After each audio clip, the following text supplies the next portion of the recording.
So, Doug, now that we've gone through all of this, do we just throw up our hands? Is it hopeless? I mean, what can we really think about? Is there any future for us with government at all? Well, Hoppe points out that the democratic welfare state will collapse.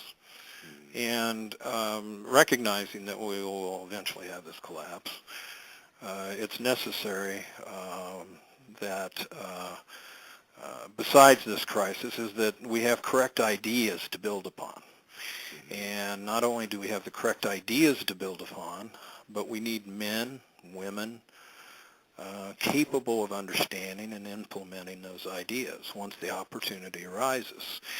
And I think you get all the time, and I get all the time, well, how do we get from here to there? Well, that's probably the way it's going to work. And the natural elites have that obligation to make sure the truth is spread and that ideas are out there for the next generation to build upon. Well, thank you, Doug. And I want to thank you very much for being with us today. What is going to continue now as I close out this show is something unusual. I've never done a commentary at the end of an interview, but I'm going to do one now. I'm going to start by a quote by Mr. Joe Sobran, who died in 2010, unfortunately. If you want government to intervene domestically, you're a liberal. If you want government to intervene overseas, you're a conservative. If you want government to intervene everywhere, you're a moderate. And if you don't want government to intervene anywhere, you're an extremist.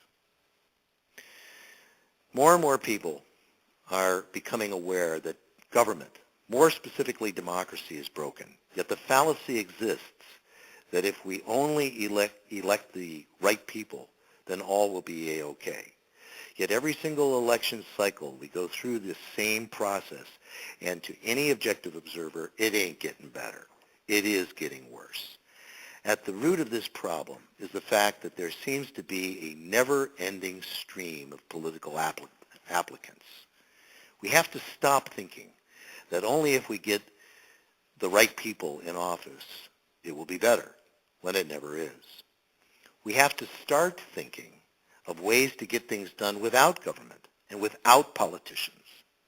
Look around you and ask yourself questions, a lot of questions. Do we need government for roads? If you think so, why did the city of Chicago and the state of Indiana sell their roads to private firms? More importantly, why did the private firms buy them? I will tell you. The private firms bought the roads because they figured out they could make money at it. Equally important, maybe more important, the government sold these properties because they could not figure out how to A, provide a service, and B, make money at the same time.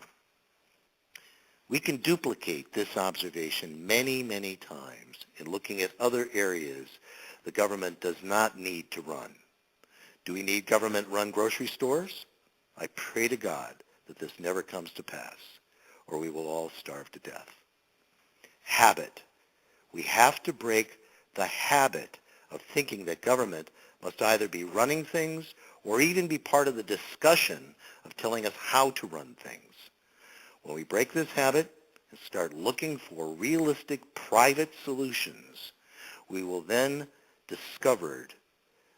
have discovered the real market, the market of and for free people. This is Michael McKay and Radio Free Market. Please visit us on the web at radiofreemarket.com, where you can download this and all of our shows for free. And until next week, folks, wherever you are, please stand up for freedom. Thank you.